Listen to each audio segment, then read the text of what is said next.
Don't ever underestimate the heart of a champion.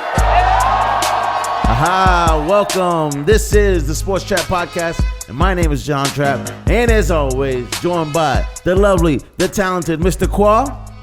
What up? And Christopher C. Rodriguez. How you doing, sir? What it do? There we go. Fist pump. All right. This week's episode is brought to you by none other than Stoke Coffee. Nah, this is getting kind of late, so I want to make sure I got my coffee, my caffeine filled. Yeah, this is not beer. This is actually coffee. I don't drink. We stayed up kind of late to bring you this pleasureful and amazing show. Again, Sports Trapp Podcast. Best damn podcast in sports in Houston. Hey, Sean, what's up? Stand Throw up up. the H's, baby. Throw up the H's. So we just got finished watching 49ers and the Seattle Seahawks Oh, go really? down to Did that the just wire. happen? That happened? Oh, Man, I didn't even get a chance to watch a game, Quad. You know what? Oh, man. You know what happened? I don't know. But I think I know what we predicted, so. Were we right? I predicted the Seahawks to win. I think you predicted the Seahawks to win. I did, yeah. John, you being the spokesperson of the San Francisco 49ers, can you dig us up some gold and let us know what happened on that game? First of all, I did pick the San Francisco 49ers. Who did you guys have? Seahawks.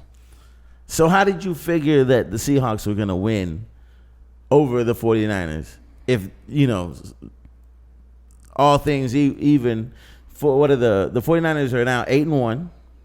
Seahawks are 7-2. Yeah. And they eventually won in overtime, 27-24, 8-2. So 49ers lost. Right. Oh, we got it. So, Man, listen, this isn't about me, okay? I'm just spitting facts here. Go ahead, It is man. what Spit it those is. facts, baby. We're trying to figure out who actually is the best team in the NFL at this point. You got the 8-1 New England Patriots. You got the 7-2 Ravens. The 8-1 49ers, who again lost to the 8-2 Seattle Seahawks. And should I even mention the Houston Texans? I'm just saying, should we mention that? Because Listen, I think it's fair to mention them. As your official Houston Texans hater, if people want to always crown me, I've been rooting and been saying how immaculate and how amazing, I hate using that word all the time, but how good Deshaun Watson is. And because of Deshaun Watson, we are looking at not only an MVP caliber seasons, which we predicted, but also his ability. Hold on. Listen. Me and Khoa, you're not a part of that. Okay. All Yeah, right. yeah. Okay. Y'all, this is going to be this type of show. We collectively Yeah. Right here. agreed on, right? Right here. Hey, Yeah, put the words in his mouth. that's right. So with that being said, Deshaun Watson has pretty much put us in position to maybe possibly and we're about to talk about how much parity is going on in the NFL, possibly get us a little bit further than we've gotten in a long time in the playoffs based off of Deshaun Watson's talent. So the Houston Texans are going to play the Baltimore Ravens, who, in my opinion, at this point in the season, I think the Baltimore Ravens are the best team in the season in the NFL. They beat the Seattle Seahawks, and they also just beat the New England Patriots. Absolutely, I think that we all can collectively agree right now that as it stands right now, because of, let's be real here. Right now, as we're speaking about what's the best team in the NFL, all the teams seem pretty much even. The only team so far that stands, because last week we had New Orleans Saints being the number one team, and then they got beat by Atlanta Falcons, which was just crazy. And then the Packers could barely beat the Panthers. We're looking at right now the only team that seems to be the most all-around consistent team is the Baltimore Ravens, which why next week for the Texans, and I've called them fool's gold last week, why this might be the biggest game for the ultimate respect, not just for the Houston Texans, but for Deshaun Watson. Because I truly believe that if Deshaun Watson was wearing a Cowboys uniform, there would be way more talk and way more hype about him than what he's getting right now. This man has made moves and done things in this game to make the Texans 5-3. So if he can go out there in Baltimore and find a way to beat Baltimore, man, Texans are right there in the top 3-4 teams because of Deshaun Watson. Right. So, if that being said, who would you rather have, though? Who would you want to start your team with, Deshaun Watson or Lamar Jackson? Granted, Lamar Jackson had a phenomenal week. Beast. We didn't get to see Deshaun Watson just for the fact that he's on bye, of course. So this game coming up is in my opinion, huge for Houston and the Texans for just besides bragging rights, but just to see where they are. To see where they're at. Also, too, just for the amount of respect, I don't think anyone's respecting the Texans whatsoever, which actually might play into the fact that I'm sure the Texans, if we look at it, I'm sure they're underdog. I'm sure they're going to Baltimore. Yeah, I'm 100%. sure they have Baltimore losing. But, you know, what we keep saying it. In Deshaun Watson, we trust. I mean, he is the best quarterback, and I'm going to give you my answer right now. If I had a choice between Lamar Jackson and Deshaun Watson, I'm picking Deshaun Watson. The only other quarterback that I might pick over Deshaun Watson, period, is the boy who just beat the 49ers, which is Russell Wilson. Woo! Wow. So Russell Wilson. So you got Deshaun Watson and Russell Wilson, then Lamar Jackson. Absolutely. Wow. So Mahomes isn't even in the conversation. Come on now, man. Okay.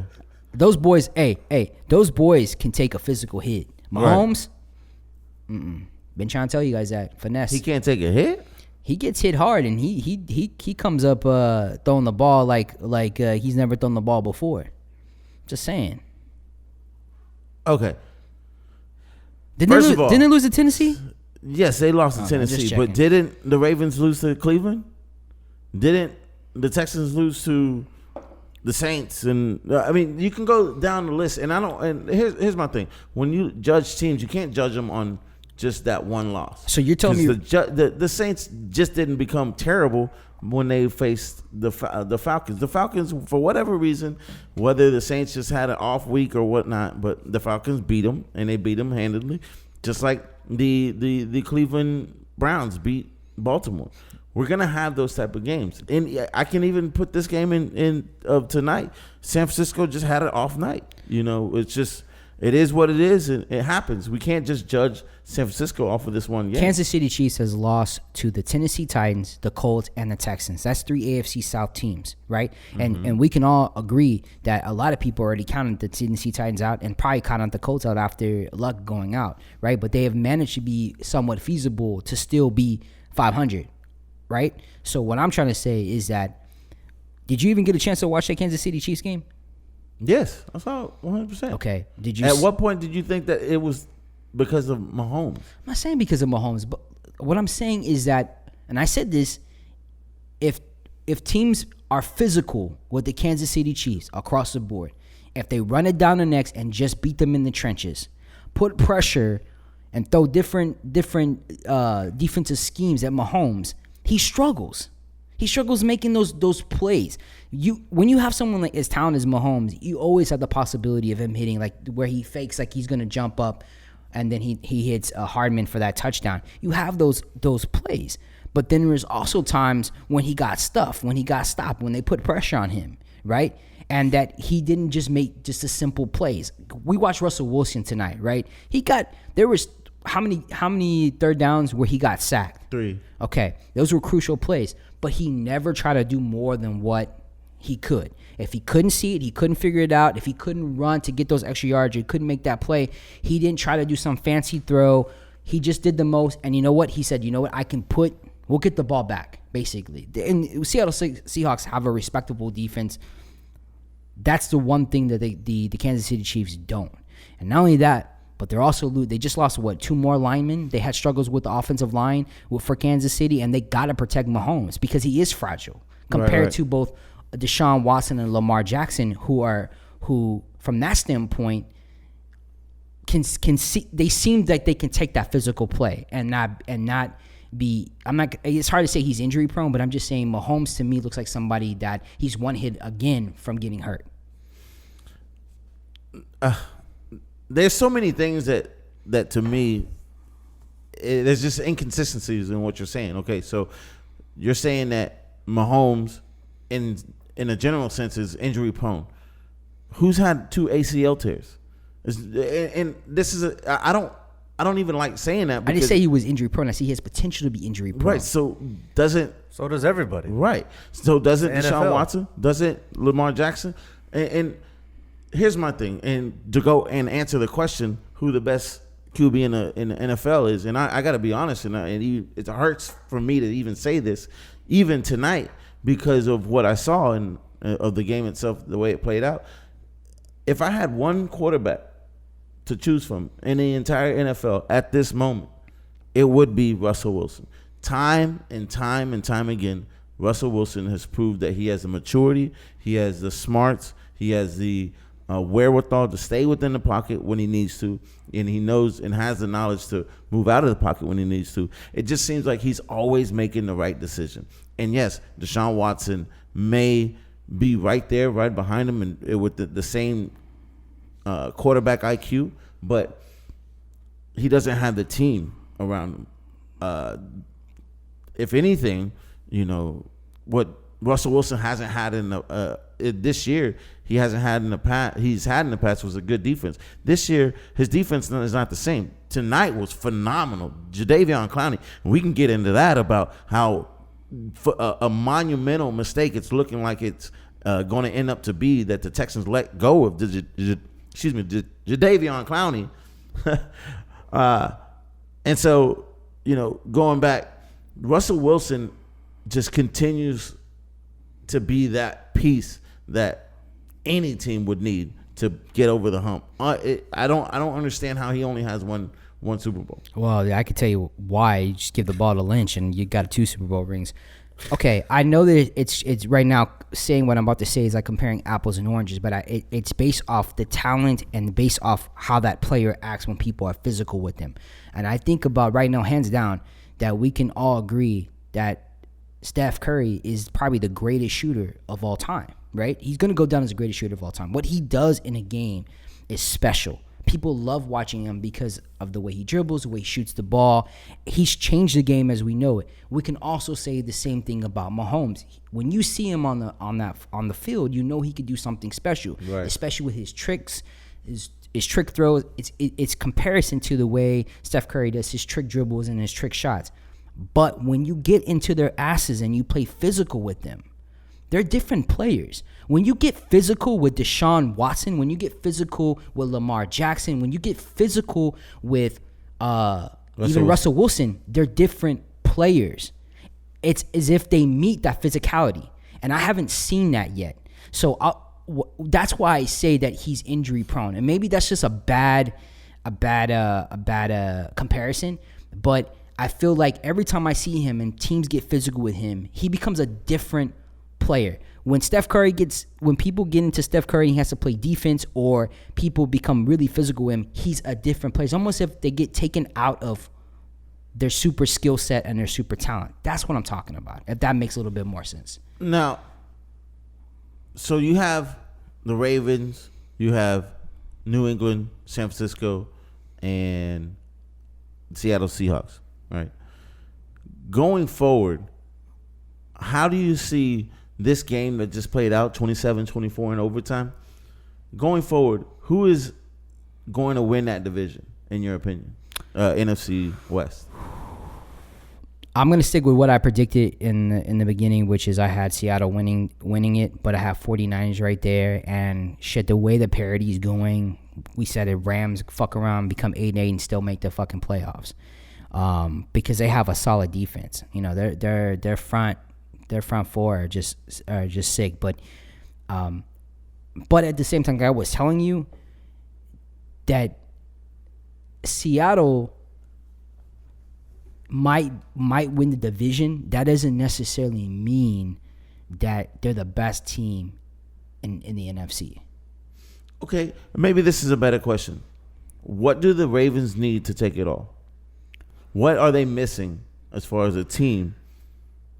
I think the Ravens, in years past, when I always think about the Ravens, I always just think about that historical defense that they had. Right. And we were joking around before the show. I was talking about how Trent Dilfer pretty much didn't do nothing. It was a horrible quarter, but he had such an elite defense. they're very well rounded. The only thing that I feel like Lamar Jackson is missing, and we saw that today with the 49ers, is that they were able to shut down their running game. So what happens when they're able to shut down the Baltimore Ravens running game and they have to throw the ball? They don't have a lot of Brown. Hollywood Brown is equivalent to Pettis right now, because there's times when he misses point blank. He drops a ball point blank when he should be catching those balls. So that's why it sucks and it's so frustrating every Houston Texans fan, because you have Watson, you actually have elite receivers, but what are we missing the most?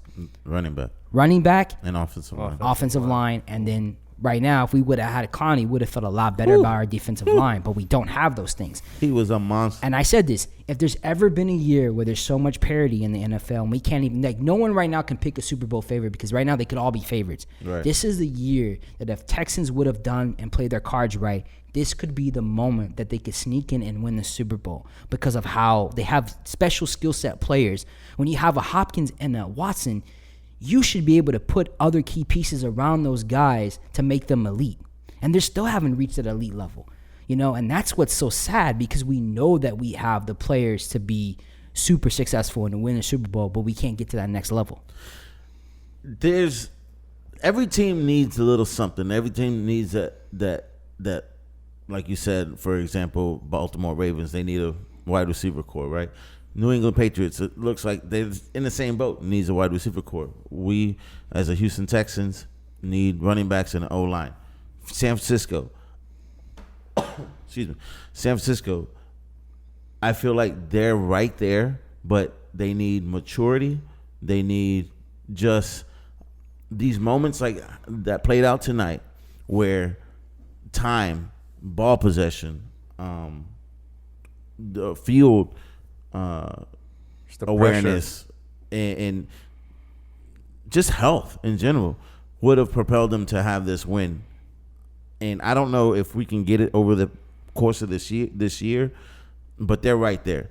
And going forward, I think Seattle's going to be right there. Seattle, I think they have a bend but don't break defense. And when it comes to prime time, this is a great example of this game right now. In the NFL, Monday Night Football is so freaking good when games play out like this. But these important moments show me that Seattle has not taken a step back. They just, I think you mentioned it earlier, they play to their competition. And if they're playing like this, they are right there with any Super Bowl contender in the NFL.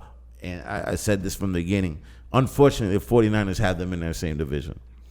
Also, too, I think the 49ers really do have an elite defense, and people need to put respect on that defense. If there's anybody that watches defense on a steady base from college to NFL, is me. My favorite players, defensive players. They have a super talented defense. But their defense and the San Francisco 49ers, period, they're going to make stops like they did tonight. But can their quarterback beat other elite quarterbacks? Can Jimmy Garoppolo beat a Russell Wilson? Can he beat an Aaron Rodgers? And right now, I don't think he can. We saw there was times where he got really rattled when the game was on the line. He made some stupid throws. He should have been intercepted twice. You can't do those kind of mistakes in the playoffs, because that's how you get knocked out the playoffs ASAP. So I think no matter who the 49ers, if they make the playoffs, are always going to be in the games because of their defense. But when it's time for Garoppolo to be a quarterback, I don't need him to be Aaron Rodgers, and I don't need him to be Russell Wilson, because he's never going to be those guys. But you can still be a B-plus quarterback, make those necessary passes, not get rattled, and play it smart, because even if you don't hit that big play, you have a defense that'll get you that ball back. You just got to be steady at it. You know what I mean? One of the things that I think that Bill Belichick did when he drafted Jimmy Garoppolo is he wanted somebody in the mold of Tom Brady. So fairly or unfairly, we judge Garoppolo by what we have seen from Tom Brady. And what is Tom Brady? How do you get Tom Brady to show his chinks in his armor? Rattle him just like they did. Make him uncomfortable in the pocket. And that's I love the fact that at moments he has very good pocket awareness, but what Jadeveon Clowney did was show his chink in the armor is the same thing that Tom Brady has, and it you could see him getting tippy tappy in the pocket, and they showed even replays of it, and it looked like he got nervous, and it looked like there were times where he was seeing ghosts, if you want to call. Shout out to Mono Boy. Sorry. Sam Donald. Mono Donald. So, that was a good one. The New York Jets quarterback. Anyways, it just seemed like the game got really fast for him real quick. He settled back down, but again, those are those things of experience that you just can't get unless you go through them. And hopefully, I see, regardless of you don't see this or not, but as far as the eye test, I see that he can be a quarterback of that ilk, of that same mold of a Tom Brady. Not to say that he'll ever get 6 rings. I mean, come on, please. If anybody hopes that's a possibility, it'd be me. But, I mean, the comparison, regardless if it's fair or not, it's going to always be there. But I do like what I've seen out of Jimmy Garoppolo. But can he put it together? And it's going to have to end up here because it looks like he has the arm talent. It looks like he has the awareness of who he can throw to.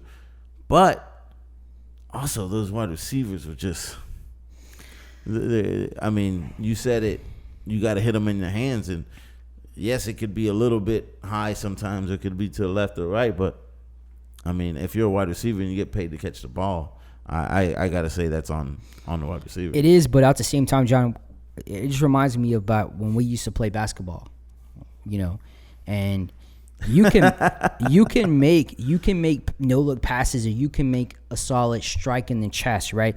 But also you got to know who you're throwing to and who you're playing with. Like, you don't think for 1 second that Russell Westbrook and James Harden get tired of point blank passes to Clint Capella, who has butterfingers. So that's why they try to make the game a little bit easier for him by laws, because at least he can go up and slam it, right? So you're right to that degree, but you have I'll give Garoppolo, because I think that it's still undecided on him, and we haven't seen a lot of the games where he's had to be the person who throws the ball. Tonight was the first time we've really seen him. We saw he didn't really show up like we wanted to, so because he's been protected by that running game. So right now I'm going to give him a C+, B- as far as a quarterback goes. But he's throwing to C- receivers out there. If you've noticed, we've mentioned Russell Wilson, Lamar Jackson, Deshaun Watson, and Patrick Mahomes, right? And then also, of course, Jimmy Garoppolo. Do you think that the NFL is going towards a mobile and running quarterback? Is that the mold of what the future of the NFL is going to be? And if so, is Jimmy Garoppolo, can he be successful in this league being the pocket quarterback that he is? I think, to me, I think you just got to have enough legs to extend the play.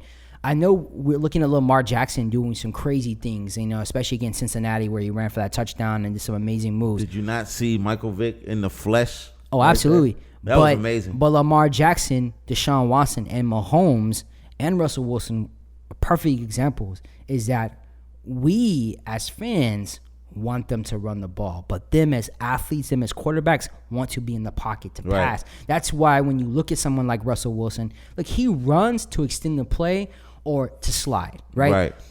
I think that in the past, running quarterbacks, and I think that's why it's interesting that right now, the narrative, and this is a controversial thing, but it's true, that the black quarterback has always been perceived as just a runner, not smart, not having good IQ. This has been the perception of the black quarterback since the NFL existed, and black quarterbacks were actually able to be a quarterback, and it's unfair.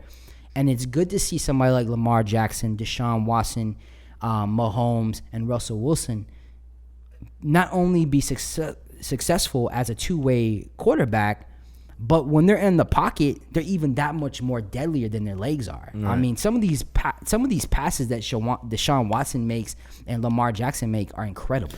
One thing I think I will say this: Deshaun Watson, Patrick Mahomes, and Russell Wilson, they aren't running necessarily quarterbacks. Yes, they have legs, and yes, they have mobility. Yes, they can run, but especially Russell Wilson, he is always looking up. He is always looking up. Always looking up. Patrick Mahomes is probably looking up when he throws these no-look passes, but you don't know. But again, their objective is to extend the play. I don't know if Lamar Jackson has that yet. I'm not saying that he can't develop it, or I'm not saying that he doesn't have it, but I haven't seen it. Where Russell Wilson will literally run 30 yards left or right just to make a throw at the very edge of the scrimmage, So Deshaun Watson is phenomenal at that too, especially at the end of games, He always extends plays, and it seems like we're always in games because of his ability to do that. Patrick Mahomes does that too, but unfortunately his defense is so lukewarm that I don't know. That defense is garbage. I'm curious. You know what? I think we'll really know how good Lamar Jackson is at this point in his career when he actually plays the 49ers in a couple Can of I weeks. say something, though? Have you not seen this before? Have you not seen some, like, a once-in-a-lifetime looking talent? Have you not seen it in Michael Vick? Absolutely. Have you not seen it with Colin Kaepernick? Well, we've always agreed to disagree. I didn't think Colin Kaepernick was that great. But no, he was great when he first jumped on the scene, right? What'd you take away from him? His legs. Once he had to throw the ball all the time, different story. It became different. Absolutely. Same thing with Michael Vick, and besides the fact that he used to electrocute dogs. I mean that listen, I don't know what was worse about. He paid his dues for that, man. He paid his dues for that, man. That sucks, dude. Listen. I don't know what was worse for his career, but I'm just saying, I've seen this before, and my one hope for Lamar Jackson, because I think he's amazing, and out of all these quarterbacks, he has the potential to be probably the best. But if you take his legs away, can he win you games yet? Well, I'll say this. He only played like 3 quarters, right? This last game. Yes, unfortunately. They took him out. In the 3 quarters he played, Shout out fantasy. he was 15 for 17. Oh, I know. only missed 2. He's had 2 games. Perfect Perfect passer rating. Right. Rating. Right. Yeah. But how many passes did he do? I mean, yeah, 17. 8, right, yeah. right. And the other one was like 13. I will say this. This is efficiency, though. Let me ask you a question. Yeah, 100%. Have you ever seen anybody like Deshaun Watson? Russell Wilson, yes.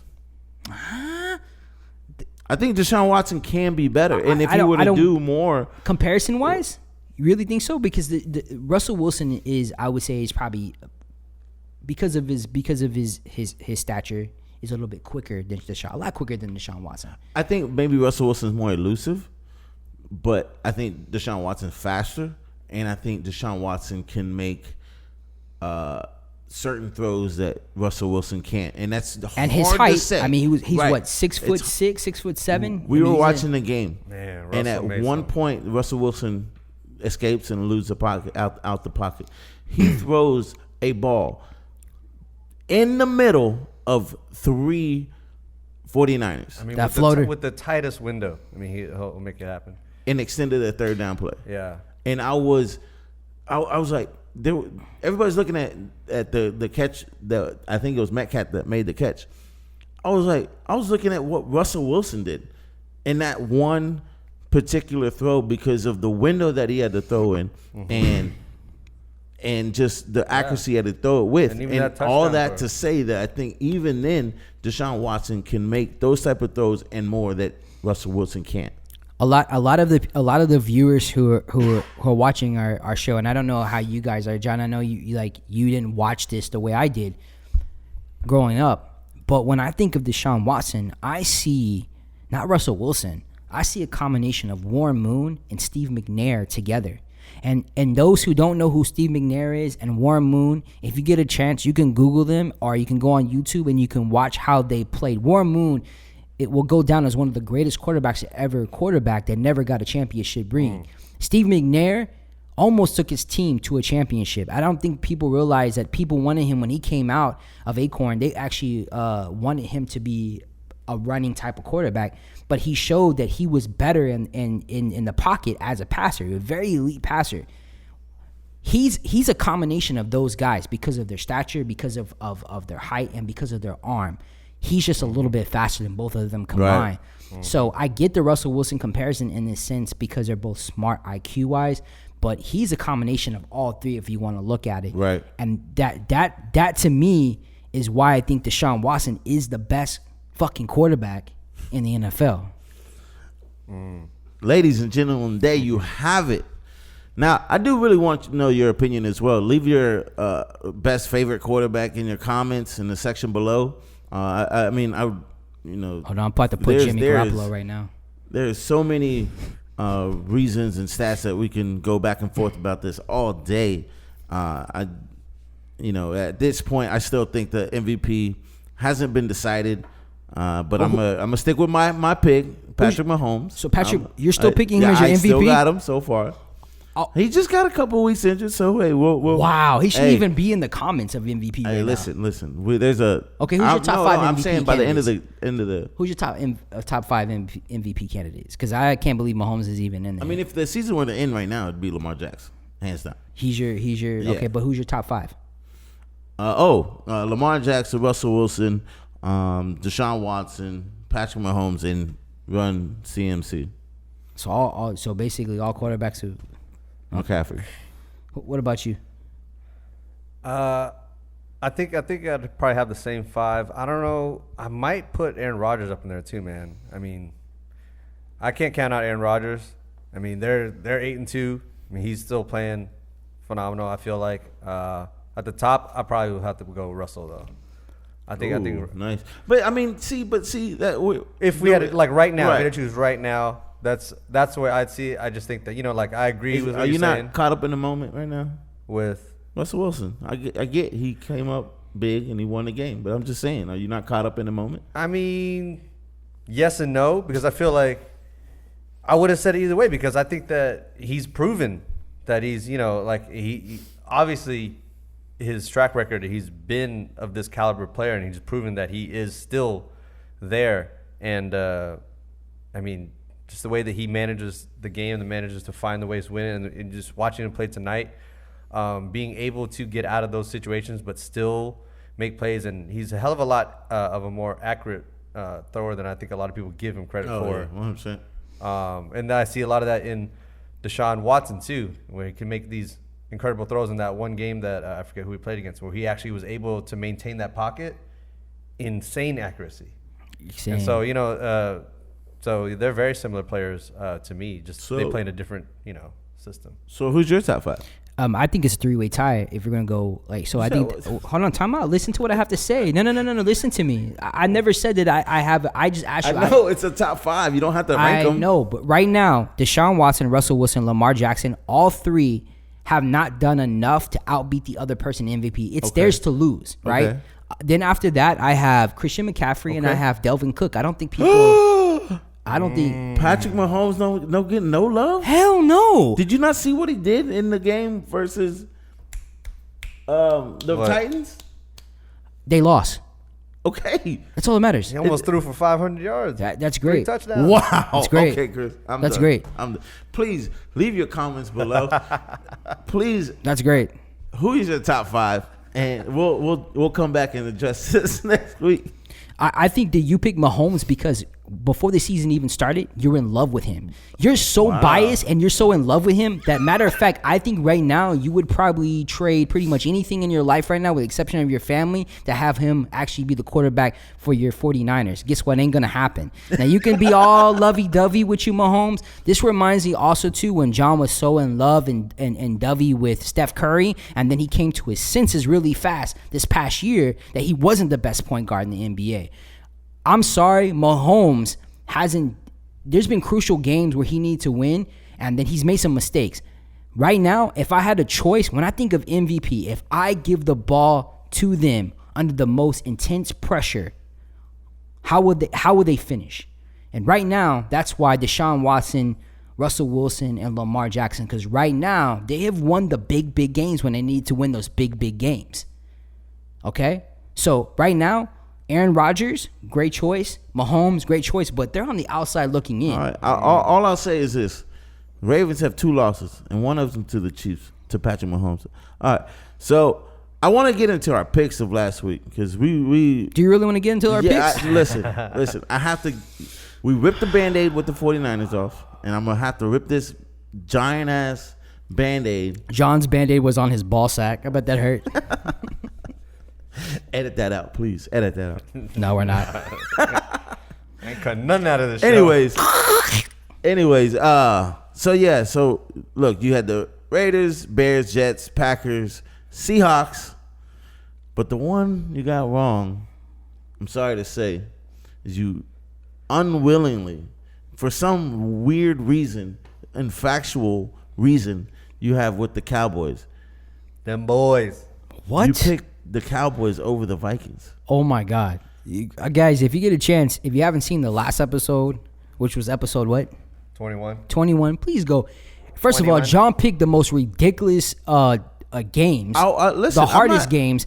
We have struggled so much because every time we pick the Cowboys, we all pick the Cowboys to either win or either to lose, and we're always wrong. I chose to try to break this curse. I picked the Cowboys in a throwaway game, and guess what? We broke the curse because guess what? For the first time, you guys picked the Cowboys, whether it was a win and a loss, and you guys got it correct. So I took one for the team. I should be 6-0. So where's my pound? I'm a boss at. Yeah. Anyways, so with that being said, man, the Cowboys, for whatever They're reason, sorry, Cowboys are sorry. it's like we're always talking about they should have gave it to Zeke. Yep. And this time, it's like they should have let old boy keep throwing the ball, and they gave it to Zeke. Can nobody hold Cooper or Cobb, man? They guys are just going off, man. I don't understand. You know what? For all the shit talk that I give Bill O'Brien, I'm at the point now where I'm like, Bill O'Brien's actually a lot better than he doesn't listen to the critics, you know, and I feel like Jason Garrett is starting to listen to the critics. Like, he doesn't know what he really wants to do. Like, you should have a game plan. It shouldn't fluctuate from game to game based on what the public thinks you should do. You think it's the public? I think it's Jerry Jones. Okay. I give the ball to Ezekiel Elliott. I paid him all that money. That's what's going on in headphones. That's what's going on. Is that what went on with Ron Rivera too? That's why they couldn't give CMC the ball then. Don't get me started in that game too. Yo, fantasy football is fucking me so bad right now. I have such great man. Anyways, all right. So let's get into our week. Is it week 11, right? Yeah, we're going to week 11 picks. Yeah. Well, week 10, just to recap. Chris won this week with 5 out of 6. Ooh. Missing one with the Cowboys. Ooh. I was 4 out of 6. I got the Jets wrong, or Giants wrong, I should say, and the Panthers. I don't know. That was damn Ron Rivera for you to just. I was surprised you went against Aaron Rodgers, man. Yeah, I'm surprised too. And then John was 3 for 6 with 500. Picking wrong the Lions, losing to the Bears, Giants losing to the Jets, and of course the 49ers. That's what you get for picking games where like under 500 teams, because you just don't know those teams, man. No, I know, yeah, but that was really the only games that. What real games did you really pay attention to this week? And don't say the games that were upsets, because those games we completely thought that would. You gave me the advantage, because if there's anybody that knows about loser-ass teams, is me. All my favorite teams are loser-ass teams. So Alabama lost. We won't get into that. So if there's anybody that knows losing-ass teams, it's me. You gave me the advantage. You gave me a chance to pick losing-ass teams. I do want to get into Alabama versus LSU. No, we don't. LSU. Hell no. Fuck that. We're talking about the 49ers. Real quick. Let's go to week 10. Excuse me. I keep saying week 10. Week 11. We got New England going to Philadelphia. Ooh. Now, New England. It's a revenge game. Only lost one game. Philadelphia's been up and down.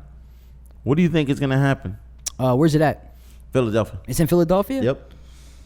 Oh, man. You want to know something?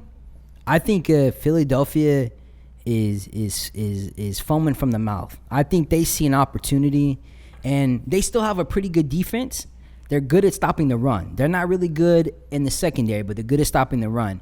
And what do the Patriots like to do?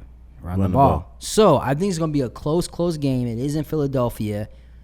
Man, watching what the Ravens did to the Patriots just shows me they're beatable. They're probably the most beatable they've been in a long time. So, I'm going to go with Philadelphia. All right. So, I honestly think this is a kind of a revenge game. Super Bowl 3 years ago. Philadelphia, New England. Philadelphia taking it. New England's going to come into Philadelphia, and I don't necessarily, and this is weird for me to say this because, who says this? I think defensively, New England's going to whoop that ass.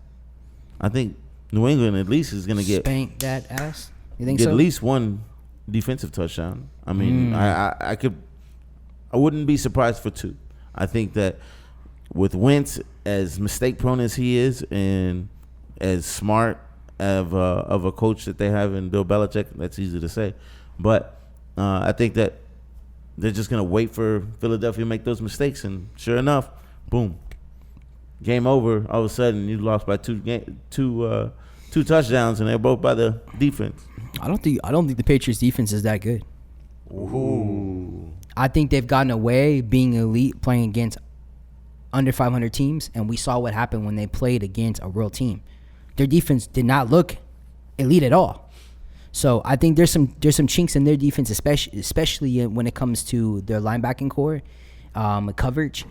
I think that Philadelphia is definitely going to use their running backs to spread it out a lot more. And I think Wentz actually, you're talking about a revenge game. Wentz never got a chance to play in the Super Bowl to beat the Patriots. So he has just as much of, good point. He's just as much eager to go in there in Philadelphia, beat them. Not only that, but possibly take, first place in the NFC South. So that's all I'm going to say about that. Khoa, break the tie, sir. I'm going Philly. I know I always Get that Philly cheesesteak. I always pick Tom Brady, and I think we'll have a good game. But yeah, I think I see Philly really. They're playing at home. I think they're gonna have a lot of momentum on their side. Probably see it as a good game, man. Yeah. I see Philly pulling it out. And if you're a football fan, you want the Philadelphia Eagles to win, because not only that, it puts more pressure on the Cowboys, who everybody hates, and not only that, it also makes the Patriots look stupid, who everybody hates. So I'm just saying, let's go. Like seeing the Yankees lose, right? Let's go, Eagles. So Chicago Bears traveled to L.A. and faced none other than the L.A. Rams, NFC champs of last year. But last year, looking like both teams really, really in need for a win. Chris, who you got, bud? Where's the game at? In L.A. L.A. It's a God. Sunday night game. It's a Sunday night game. They should switch that and make the Baltimore and the Texans Sunday night game. That's stupid for ratings. I do like that idea, though. That's stupid. I hope they change it. They actually should change that. Anyways, they're probably not. Man, you're talking about two teams that came in this season having high expectations and actually being considered like elite. I think that the Rams defense is that much better than Chicago Bears, unfortunately. I don't know what's happened to the Bears. I actually like a low-scoring game again. I like the Rams winning. They need a win. I think they're going to win. I think that the LA Rams do need a win. I think at the end of the day, they're the better team. Aaron Donald is going to get to the quarterback, and I just don't believe in Trubisky yet. Shitbisky. Getting getting traded up by Chicago, and they didn't even look at Deshaun Watson, and now they're looking dumb. But there's something wrong with Chicago. Yeah, like there's an era of invincibility, whereas it used to be of invincibility, where Chicago was just nobody wanted to play them. They were that team, that dude that just, man, we got to play them when you look at the schedule, and that era is gone. invincibility is no longer there. So I think Trubisky too. He's not developing. I'm calling Goff, but he's actually worse than Goff as far as development goes. And I think that has a lot to do with coaching across the board. And right now, offensively, man, Chicago looks lost, and it's sad because defensively and offensively, it's not like they don't have talent. I just think this boils down to just piss poor coaching. right, Khoa. Ooh. So Rams are favored by 6.5 points at home. I think I'm gonna go with Rams too, but I feel like with my luck, Chicago's gonna win, and both teams will be 500. Now I know this is one of your favorite teams that are playing down in Mexico, Monday Night Football game. Kansas City, I guess, travels to Los Angeles to play the Chargers. But the LA Chargers got the home game down in Mexico. Let me guess. Who you gonna pick? Kansas City Chiefs versus the Chargers? Yeah. Kansas City Chiefs. Oh, you got them? Yeah. Oh, okay. Yeah. I've seen 3 games already this year with the Chargers. That team is they're okay, but I don't think their defense is good enough to keep Mahomes from scoring. I mean, there's too much talent. Putting up an MVP performance, huh? Not an MVP performance. Yeah, I think the same thing. Patrick Mahomes is gonna get his name back into the MVP race with this game. I think it's gonna be high scoring. Unfortunately for the Chiefs, but if that weren't the case, the Chiefs would completely blow them out, and Mahomes would probably go for 440 or something like that. You know, something ridiculous. Yeah.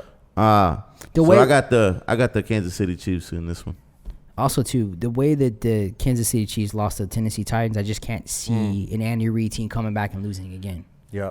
Alabama needs a shout out because that boy Henry, that boy Henry went off.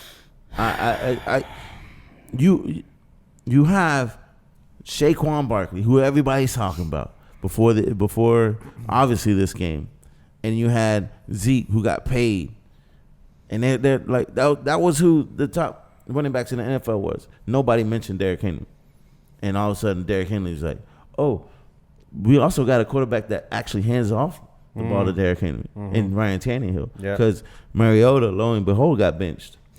You know, I will say this: Melvin Gordon is heating up, and he has been playing good the last 2 games. If they can get Melvin Gordon going, he's licking his if chops. they can get it going, that's what I'm saying. If Kansas, if the Chargers can actually develop a actual running game, they might have a chance. I'm just saying. Well, I'm sticking with the trend, going Chiefs with this one. I don't see them if they're playing like, especially if Mahomes is playing like anything we did or he did against the Titans, putting up numbers like that. I don't see him losing 2 back-to-back like that. I think this is definitely gonna be. I mean, that was probably gonna be a good wake-up call for them. I'm like, we lost to the Titans just by 3 points. 3 touchdowns, 446 yards. So, I think he's gonna look to piggyback off of that. Maybe throw for 550, 6. I'm just kidding. listen, I like the fact that he jumped. He jumped and he didn't take any chances landing on his bum ankle or landing awkwardly on his bum knee. So he jumped and gave the ball to Harmon, which I think you dropped him. Did you drop him in fantasy? McCall Hardman? Yeah. Yeah. Oh, okay. Well, my bad. Pick him up and see what happens. Okay. I mean, anyways, so this is the next game's going to be the battle for the second best in the NFC North, which would be Pittsburgh Steelers versus the Cleveland Browns. You mean the AFC North? NFC North. Oh, I'm sorry, AFC North. Yep. Oh, man, this is an easy one. It's a Thursday night game. Cleveland You think it's easy? By 3. You think it's easy? That's an easy game. Okay, who you got? Cleveland. Absolutely. Wow. Okay. That's it. All right. I guess. Not much to say about Pittsburgh. Is probably one of the most overrated teams going into the season. They've played lackluster the whole season, and I think that Cleveland. These 2 teams are interesting because Cleveland has more talent than Pittsburgh, but they basically have underachieved. I did see a little bit of maybe some play opening and the way they were making the game a lot easier for Baker. he has talented receivers. He utilized them this week. He actually got OBJ the ball. I see, and the fact that they add Hunt and now you have Chubbs, I think they easily beat Pittsburgh. Wow. Okay. I see the game a little differently. I just don't see that Cleveland can get over their mental hump. Baker Mayfield, you're talking about somebody that hasn't developed, hasn't continued to develop. Somebody that I don't understand how you can't give probably at this moment, talent-wise, the best wide receiver more involved into the game, getting him the ball. And this should be a way better offense than it is. And to be honest with you, Pittsburgh has a very underrated defense. We spent 30 minutes talking about Mika Fitzpatrick. Oh, yeah, he's great. Before the show. Great safety. And he's already won basically 2 games by himself coming from Miami, and that I think which is the best trade in the NFL this year, and it's not even close.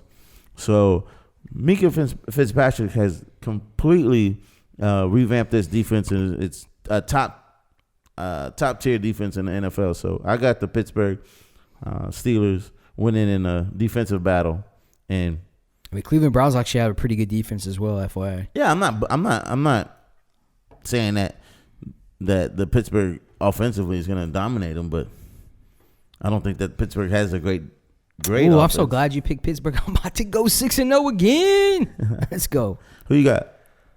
I think I'm going to go with Cleveland on this one. I think it's going to be a close game. Spread is 3. I think that's pretty. It's going to be pretty accurate. But I see something clicking. This Thursday. It's going to be a good one because I'm gonna jump out to a 1-0 lead, especially on a Thursday night football. No, you're game. not. So, This guy here. All Yeah, right. but I got Browns. I mean, I guess y'all sticking together, all the same picks. It's cool. It's cute. it? It's Is cute. it so far? Anyways, Oh man. so game of the week: I gotta pick something different. Houston Texans versus who we kind of consider the best team in the NFL right now, Baltimore Ravens at Baltimore, who we think should be the Sunday night football game, huh? Absolutely. Shame on you, NFL. Baltimore favored by 4.5, which I like that. I like that. I mean, I like being the underdog. 2, it's not like they don't respect us. Vegas is respecting us. They know that we're a good team, so they have us not necessarily winning the game, but right there. A little more than a field goal. So, who you got, Chris? Man, this is a tough one. This is a really tough one because all-around better team is the Baltimore Ravens. I think that with I'm praying this is what happens, but I've been proven wrong so many times by Bill O'Brien and the Texans. I think with this having the week off to better prepare, and then also to the Ravens going in there and just dismantling the Cincinnati Bengals, I feel like this is kind of one of those games where Ravens come out, they play well, but they lose it at the end over some stupid stuff because they weren't focused, because they gave the Texans It's that trap game. It's a trap game. It's a very there you go. Shout out to Sports Trap Podcast. But I think this is one of those games where Deshaun Watson goes in there and steals a win. I think if Bill O'Brien can open up the playbook, listen, you don't have a running game like the Baltimore Ravens, right? So what you do have that's better than them is receivers. And I think if you challenge their secondary, especially their safety out there, I think that Hopkins and Fuller, who's supposed to be coming back, could have some really, really big games. So I have Deshaun Watson having that MVP, throwing for over 400 yards, and I have him sneaking a win. So I got the Texans. Deshaun Watson, All right. I trust. Don't steal my thunder to boast up your guy. But Mahomes sucks. I agree. I think that the Texans do win this one, and it is a trap game in a sense that I think Baltimore's feeling themselves a little bit. Don't get me wrong, the great team. I do think they deserve to be considered one of the best, if not the best. But putting on those Blade Runner shades and stuff on the sideline, sitting out the entire fourth quarter, you could tell Lamar Jackson feeling good. He might get some of that bubbly that Chris Jericho, shout out, is always talking about. And he's going to come in and not to say that he's going to have a bad game, but I do think that he's going to maybe take like a week off and feel himself a little bit. Pause. And so I think the whole Baltimore Ravens team is going to underlook the Texans, who are, like you said, coming back healthy. Will Fuller, a couple offensive linemen coming back. Tunsil got a little time to rest his, I think he had a bum ankle. So we're going to have a good offensive line, hopefully. And honestly, I think the Texans, one of the Texans' good defensive abilities is, at least this season, is to be able to at least slow down the run. If we can stay in our lanes, keep our assignments, running the ball, or excuse me, defending the run of Baltimore Ravens, I think it's hard for them to be able to beat us over the top. You're gonna have to ask a lot of Lamar Jackson after coming off that blowout win for Cincinnati to beat us over the top. You already know who I'm going to pick. I don't even have to say it. After both teams had bye weeks, because the Bengals, come on, that might as well have been a bye week. Basically. So I know, I mean, yeah, great win and all, and great that they, blew them out, played only 3 quarters, but again, against the 0-9 Bengals. So I see Texans coming in and taking it with the true bye week. They had that rest, and Deshaun's going to be proven why he should be the true MVP. So Texans taking it. So, well, y'all just picking favorites now? That's what we're doing? Y'all just picking favorites? Houston's not the favorite in this one? I picked the 49ers. Oh, wait. We didn't do a game for them. Sorry. You were never gonna pick. I'm just saying, like y'all really going out on a limb, but whatever. Yeah, Y'all didn't have to pick Texas. If I go 6-0, so this is the elusive holy grail that we have going on here. Talk to me when you catch up to my wins rate. Damn. Oh, okay. That's a real hot take. That's a real hot take. But the holy grail is 6-0, and I really, really believe that this week I might get that. So we'll see what you guys have at the end of the day. No, you're definitely. And you talking about catching up? Trust me, I'm gonna catch up. Let me tell you something. Not only do I think that you and I are gonna go 6-0, we pretty much pick all the same teams, right? Y'all picked the same team. Did we really? Yeah. Not only did we go 6-0 together, but John's downfall is gonna be that Cleveland game. I promise you that. He's gonna sit there and he's gonna try to pick. I'm telling you, man. Nah, I underestimated Pittsburgh, especially when they played Miami. But look at Miami. All of a sudden, they won 2 in a row. I'm just saying, since Pittsburgh, they won 2 in a row. That's because they realized they're not going to get the number 1 draft pick anymore. They fucked around and got a win. They're like, we might as well just keep on winning. They can only play who's put in front of them. That's going to be the motto of the show. Hey, this is a Sports Trapp podcast, and we always cover mainly Houston, but I want to shout out to everybody. Whoever you're listening to, you want to hear something more about whatever team specifically, let me know, and I want to get the news to you. I want to get our opinion out to you to know exactly how we feel about your said team. Green Bay, awesome team. Texans, of course, you know what we do, what we're about, but I really, really, really want to get into this week a little bit of college football, just a little bit. Alabama traveled to Death Valley in Louisiana to face the LSU Tigers, right? Classic game. I'm not gonna lie. He's hanging his head in shame, right? But Alabama, for what it's worth, one of the gutsiest performances I've seen. Tua, I think, came back too early from ankle surgery, not just an ankle sprain, an ankle surgery, right? And through all the mistakes, being down by 20 points at halftime. Yeah. The first drive, Tua fumbles the ball. Through all the mistakes, they came back. We're within one scoring drive away from actually either taking the lead or possibly winning the game.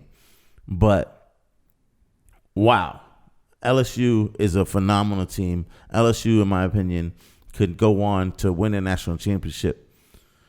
But in no way, and this is my problem with college football, in no way do I think that if it came down to a 4-team playoff, that Alabama should not be considered. They didn't lose this game by a margin that is astronomical, that shows clearly above and beyond that they're better. LSU is better than Alabama. Alabama, to me, on a neutral field, could even won this game, and at home would have for sure won this game. But this they did play in Alabama. No, they didn't. Yes, they did. I'm pretty sure they played in LSU. No, they didn't. They played in Alabama. They played in Tuscaloosa. Which makes it worse, John. Are you trying to? Oh, Are you trying to troll me, man? No, not at all. I really thought those. So Ergeron literally said. Why do you think he was crying after the game? Hold on. He said. Yeah. He literally said, "This is our house now." Yeah. He told his place. Mm-hmm. I swear to God, On the middle I thought of the the whole field. time this was in LSU. On the middle of the field, so this is our house now. Yeah. Most disrespectful thing you could have done. Wow. And did y'all see? Did y'all see what happened in did y'all? You know what I'm talking about? So the college football player was streaming live on, I guess, Instagram or whatever. Mm-hmm. He said, "What Roll Tide? Fuck Roll Tide." This is Ergeron talking to his players, which is, to me, it shouldn't have been done. The player shouldn't have been streaming, and that's a private conversation. This is like right after the. Yeah, but that dude. No, but he knew what he was doing when they won, and after that, he said on live TV, "This is our house." He said it for everybody here. Listen, that's what I'm saying. Listen, I will say this. So you have to look at this game as I have to take my bias out, being an Alabama Crimson Tide fan. I've always believed that when you win in class, especially that, and actually at in the beginning when they're pouring Gatorade over him, and they start interviewing and he's crying, and I get why this game is so important. You haven't been able to beat Alabama. That is the 8 years, right? That's 8 years in a row, and then since he's taken over the team, he's been basically just destroyed and out coached. And I get it that is. The mountain, like when you can beat Alabama, then you've put something special, right? And so I get that. But then afterwards, like to say this is your house, John, I love. Talk about being on a high. John, I love that you think Alabama should be the 4th team, and I pray to God that somehow, some way, that the college gods allow Alabama to sneak back in there and be the 4th team, because you know that there's one thing that Nick Saban has always been good at, and that's revenge games. And in this situation, them playing the number 1 team, is that they finish 4th, they would have to play LSU, because if LSU wins out, they're going to be the number 1 team all the way out. There would be nothing bittersweet for Alabama than to beat LSU, especially after the disrespect that they showed to the Crimson Tide. Unfortunately, I don't know if that's going to happen, because their best win is against Texas A&M, and they're garbage. And unfortunately, LSU and a lot of the other teams that are probably going to jump them have played better teams. Minnesota beat a top team. Alabama has number 4 team in Penn State. Alabama has not beat a top 10 team at all this year. Now, what I'm looking at this juncture, right, is LSU undefeated, Ohio State undefeated, Clemson undefeated, which is all fine and good. But then it starts to get kind of convoluted and congested at top. You got Alabama, Georgia, who the one knock on Georgia and Alabama is they can't play each other. They can't play each other, and Georgia's gonna end up. They're gonna probably win the SEC national championship. SEC championship game. No, they got to play LSU in the SEC championship. Exactly, that's what I'm saying. LSU is gonna beat them. Right. Okay. So given that LSU, so Georgia goes down to 2 losses. Right. Oregon 8-1. Oregon doesn't have the loss like we have. Alabama has a loss to LSU. That should count for something, right? I don't know, because I think what do they call the committee? Yeah. I think what they're looking at is that they're gonna look at who has the best wins, not necessarily the best losses. And here's the thing: if I figure Oregon's going to lose again, because they always do. How many times has Oregon been there and ended up losing? Yes, but Oregon's lost to the only ranked team that they've played, which was Auburn. Right. That's just it. Here's the thing. That means Alabama has to beat Auburn. If they beat Auburn, then Alabama has a better chance. Right. But here's the key. This is where it hurts. Pun intended. If Oklahoma wins out, being one loss, because they're going to end up playing top 10 teams towards the end. They still have to play Baylor, who's undefeated. They still got to play Oklahoma State, and they still got to play Texas Longhorns. If they can win those games out, I can see Oklahoma getting overtaking Alabama. Absolutely. Okay, so everybody, the only other team that I think that has a chance, and it probably has the easiest opportunity. I don't want to say the easiest chance of doing it, but meaning they're the ones in the driver's seat. They're 9-0, and if they win out, it's pretty much a lock. They'd be the fourth place team because, of course, they're undefeated. But they play Iowa, ranked, Northwestern, and then Wisconsin, which is like their biggest rivalry game. Talking about Minnesota? Minnesota. Yeah, I'm sorry. If I didn't mention Minnesota. So Minnesota would be the ones in the driver's seat at this point. But seeing the schedule that they have to play from now on, they're not going to necessarily have the easiest road. Who, Minnesota? Yeah. Oh, not at all. They're gonna lose just because it's Minnesota, and and I thought the win that they had against Penn State was awesome because I hate Penn State. But another team that could fuck around and lose is Ohio State. They still haven't played. They still got their championship conference game they're gonna have to play. Ohio State still has to play Michigan. So there is a possibility for Ohio State to lose. And we know every year, somehow, some way, all the teams that can control their destiny and they're fucking around and losing, and then people get mad because Alabama shoots back up there, right? I just don't know. There's something about Oklahoma and it hurts winning out that would suck. I hope that somehow, some way, somebody's gonna have to go down with Baylor or Oklahoma. I hope. I think that a lot of people want Alabama to lose, or they wanted Alabama to lose, and I think that at the end of the day, when you really, really look at it, Alabama has a lot better opportunity and a lot better chance to make it to that fourth spot. I hope so, John.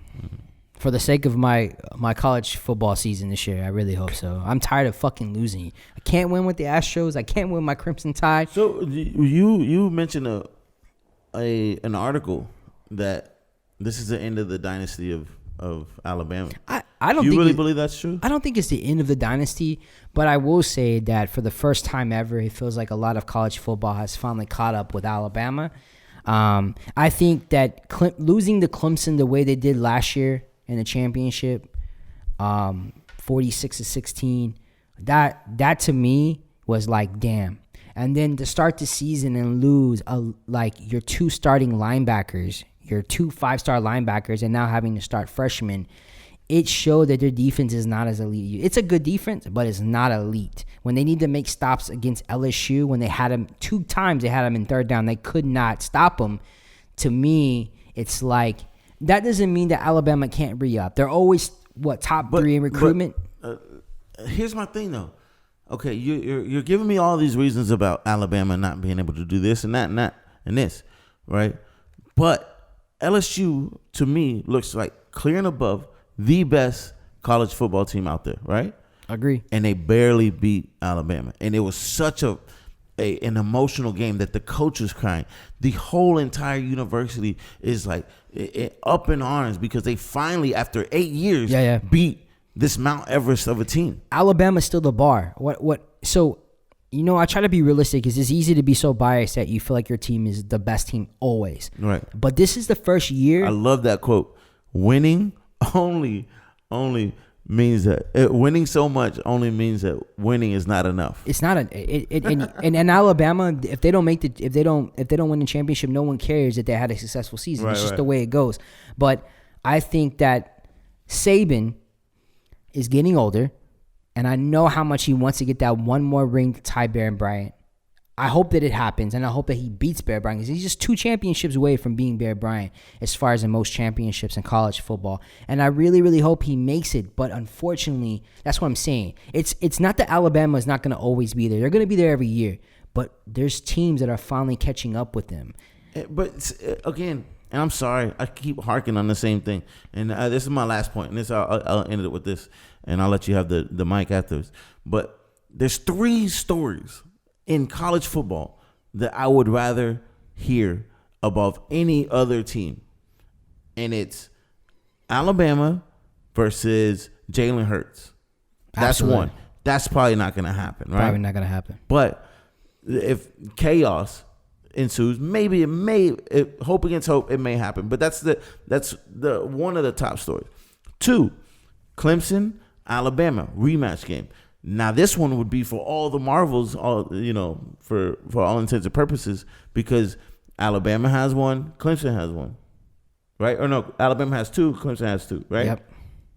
And then the best game so far in college football this year was by far Alabama and LSU. Those 3 games all have to do with Alabama. And at the end of the day, if that's what you guys call, I guess, having a lackluster year, fine. I don't know what else to tell you.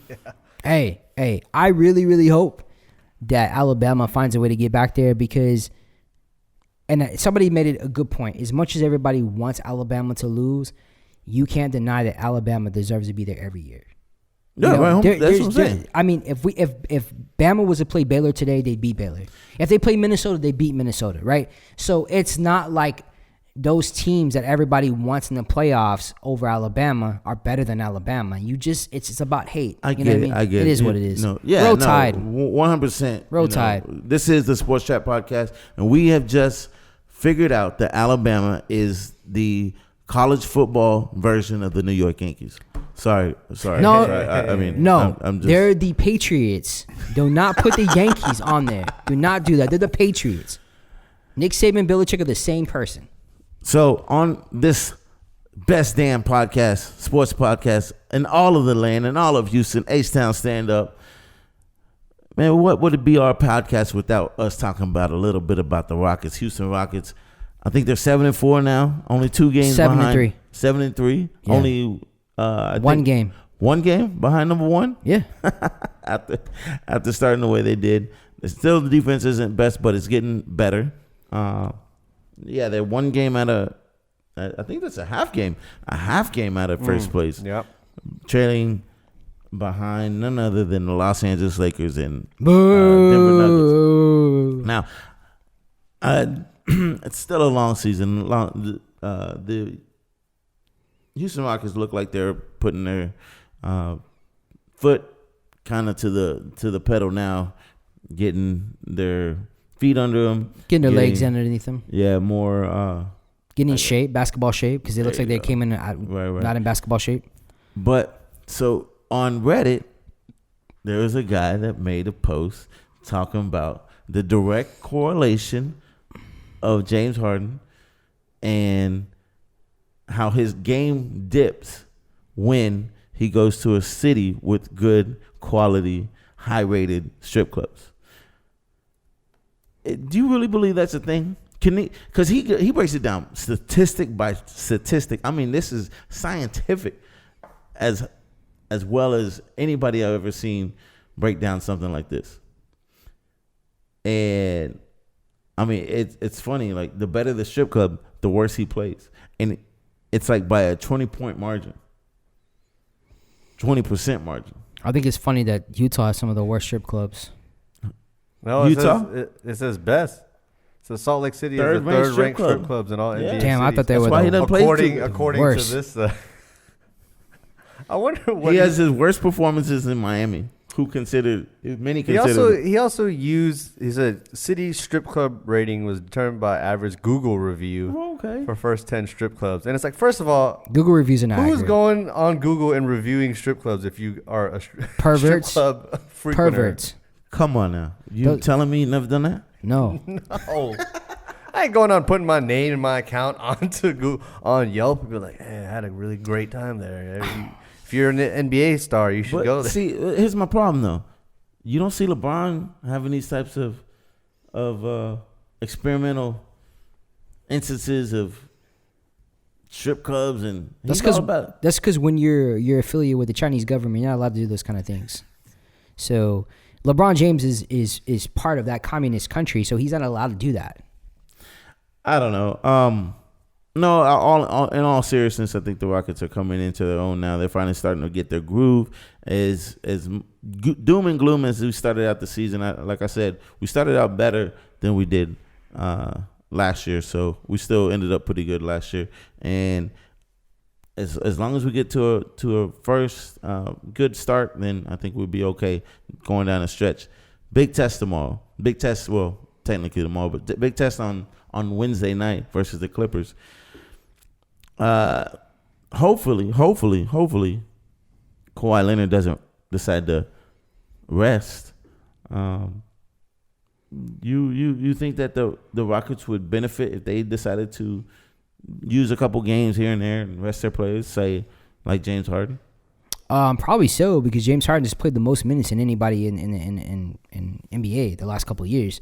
But James Harden, for all the strip club teases, for all this shit talk that the national media does for him, or the lack of respect that they give him, he always comes and plays basketball. He loves playing basketball. He wants to play basketball. He wants to cross you over. He wants to step back three. He wants to beat you.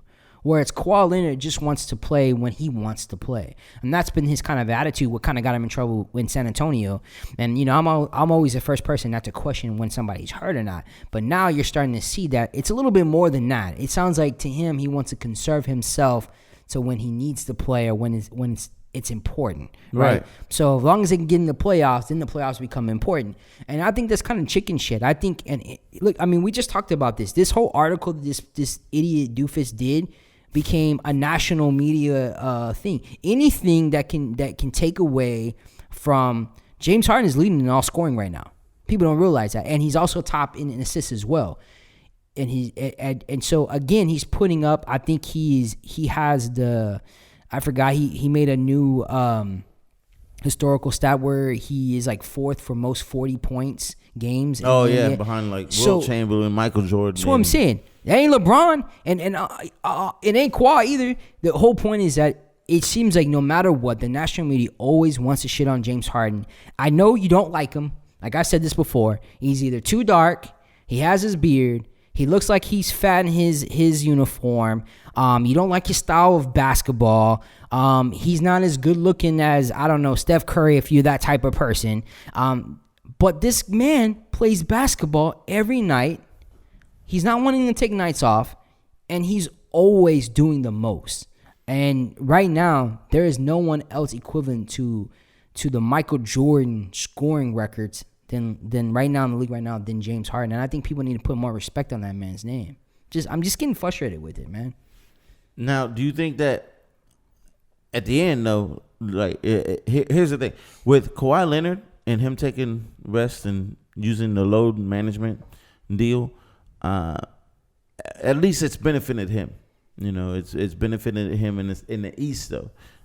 The West is a different story. The West, you got better competition, and placement is so logjam that at the end of the day, one loss, two losses of a difference could mean first to fifth or sixth, right? So, with that being said, if we did something like that similar to Harden, maybe it would benefit him in the playoffs as opposed to just necessarily placement in the playoff seeding. I think that I think with Kawhi Leonard and the Clippers, that's a Kawhi decision. And I think with the Rockets, it's a James Harden decision to play. They're not going to sit and force James Harden to sit. He doesn't want to sit. Okay, so if Russell Westbrook, God, I don't know why it's so hard to say his name. But anyways, if he were to say that, he wants to use that load management, would you disagree with that? Would you mind somebody on the Houston Rockets? Well, they did it this year already. They had back-to-backs and they let him sit down. But again, this is the same person who came off of knee surgery over the thing, and also his thumb surgery. So I think it's so you don't mind it. You don't mind. I think if it's legitimate, I'm okay with it if it's legitimate. Just to say you want to sit because there's nothing wrong, and that's why the other day they got fined because they were misleading. They tried to 100%. Yeah. They were trying to say that he was hurt, but then they got caught up blind when he was just fine. He just didn't want to play. They just didn't want to play him. Right. And I think here's the thing. I was looking at the tickets. If you're a Clipper or Lakers fan, just to get a ticket, you're going to spend some money, even in the worst seats. Grip. So if you're coming to these games to see your favorite players, like and here's the thing, I've heard Barkley and I've heard Shaq, I've heard all these people argue about like who are the fans to tell these players when they can and cannot play? Who are we? Well, we're the people that are paying these fucking players. Although the owners are playing them, it's our money that we come when we come and watch the games. It's our viewership when we watch when we watch TV that gets these players paid. Nobody wants to come to and pay $100 on a cheap ass, seating. You're paying $100. Let's just say you have a family, right? So your son, he's like a big LeBron James fan. He's like, Dad, I want to go see, LeBron James. You take your son, right? Your son sees a jersey. You got to buy the jersey. Now he's hungry, right? Now you get him a hot dog and you get him. You're coming out there spending $400 only to see LeBron James sitting on the bench. That's fucked up. Yes and no. I want my money I back. I get it, but you also buy the ticket with the understanding that you don't know what's gonna happen. Like, say I buy a LA Laker ticket, right? In October, and in December they play. Between that time, LeBron James gets hurt. You don't get your money back, and I don't think you should. If they're hurt, that's a different story. Right. But if you're coming to the league and you're looking and you're like, oh, LeBron James is healthy, he's fine, but they're gonna go ahead and sit him out because he played double, then there's a problem. And maybe it's not necessarily the players, but this is also something that I feel strongly about the NBA and why I'm not a fan of the NBA as a whole. I think the NBA needs to do away from the back-to-backs, and I think that they could do it, but because they have too much money and they care too much about the revenue, I think some of the players, and maybe I'm going to go ahead and give the players the benefit of the doubt, not just call them divas. They're like, are you going to keep playing this back-to-back, and play 3 games in the next 5 days? Then we're not going to play sometimes. Right, and I think it's a responsibility, 1A, to protect your product, 2, to protect yourself, and then let's not act like this is a new thing. Greg Popovich started this with Tim Duncan. Of course. And then when I say protect your product as an owner, I was screaming, and you know this, I was screaming to anybody that would listen that Yao Ming doesn't need to be on a pitch count, doesn't need to be on a minute restriction. He needs to sit out all back-to-back games. I was saying this before Greg Popovich was even doing it. But when Yao Ming first came back after his injury, I was like, you guys don't need to play him at all. And lo and behold, retires because his body can't physically keep up because he wasn't getting the sufficient amount of rest. And you yourself said he was playing NBA basketball, 82 games. Then China. Going to China, traveling another 18 hours to play a game the next night to play for his country because he felt like it was a sense of duty. So he did this year in and year out, shortened career, didn't protect himself. Unfortunately, we couldn't protect the product. So at the end of the day, what's it worth? To me, I understand the fans' perspective and I get it. It's a bummer, but we buy the ticket knowing that there's a possibility we may not be able to see. Well, that's why they're starting to get a lot of outcry by fans because they are paying high dollar amount to see their favorite players, and they're not getting to see it when this is a very fixable thing. If the NBA, listen, the reason why Greg Popovich was sitting Kawhi Leonard was for the simple fact that he's been the most outspoken person against the back-to-back games. There's no reasons why the game should be back-to-back like that. 100%. I think that the NBA, and we saw it this year alone, is that they care about one thing and one thing only, and it's trickled down to a lot of the players too, and that's just money. And I like the fact that players see themselves as the business because technically they are the business and the entertainment. But when I see players getting mad and saying things about fans being upset for them, You know what's funny? You say that, and I think that maybe we're looking at the wrong culprit here. Maybe we're looking at the wrong person that we should really be upset about. And that's, to me, the NBA itself or the owner, whoever schedules the way they schedule, because, I want to see Kobe Bryant, or what I did want to see Kobe Bryant play as long as he could, but I don't want to see him pop his Achilles. Because I don't want to see Kevin Durant pop his Achilles because he's not sitting out and protecting himself. You know, I want to see the best of the best players as long as they can. And at the end of the day, I want to see them in the playoffs. Not just that, but like I think people say, okay, if you're gonna do back-to-back, they shorten the season. Instead of doing 82, make it 62 games. Oh no, they're not gonna give money back. Of course, they're not gonna give money back because that's just it. It boils down to money. And when you're giving the players the most money and allowing them to do whatever they want, and obviously NBA is like, okay, we're cool with that because we can still make the most money. I think at the end of the day, they're forgetting about the most important thing, and that's what I said that's bothered me about the NBA. I think they've completely forgot about who makes the game so special and why people love and have made NBA the closest thing to soccer worldwide is the NBA. And that's the fans themselves. So do right by the fans, do right by the players, and last and most important to me, the least, do right by the owners. It should be the fans, the players, and then the ownership. You can still make money by doing the right thing. Yeah, 100%. I feel like you'll have even more fans come out if it was a shorter season. You know what I mean? It's just by the law of that, like, you know, think about the NFL. They're the shortest season of all the sports, right? But yet they make the most money. Of course, a big deal of that is like their TV rights and their how they broadcast it and where they take over television on Sunday pretty much all day.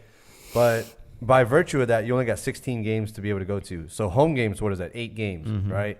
So their sellout rate is going to be much higher for their for a stadium like an NFL stadium versus NBA, where it's like, well, we've got 82 games. Right.